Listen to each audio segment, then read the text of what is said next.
இது எங்க நடக்கும், எப்படி நடக்கும், எப்போ நடக்கும் யாருக்குமே தெரியாது.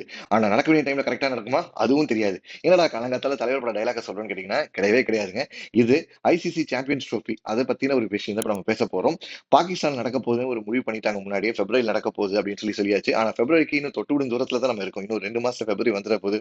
ஆனா இன்னமுமே அந்த இடத்துல நம்ம நடத்துவோமா? இந்தியா போய் ஆடுமாங்கிற ஒரு குழப்பமும் ஒரு ஒரு ஒரு டிலைமாவும் இப்போ தான் சுத்திட்டு இருக்குது.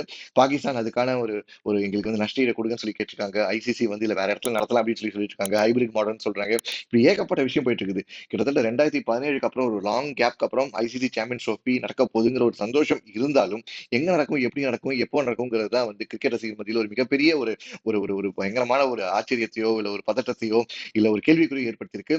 ஸோ ஹோப்ஃபுல்லி ஐசிசியும் பிசிபியும் ஈஸியா இது ஒரு முடிவு எடுத்து கிரிக்கெட் லவர்ஸ்க்கு ஒரு பக்காவான ஒரு ஒரு ட்ரீட்டை தருவான்னு எதிர்பார்க்கிறோம். ஸோ இதே மாதிரி கிரிக்கெட் பத்தின நியூஸ் தெரிஞ்சுக்கிறதுக்கு டேக் ஆஃப் சாம்ஸ் சேனலை லைக் பண்ணுங்க, ஷேர் பண்ணுங்க, மறக்காம சேனலுக்கு சப்ஸ்கிரைப் பண்ணுங்க.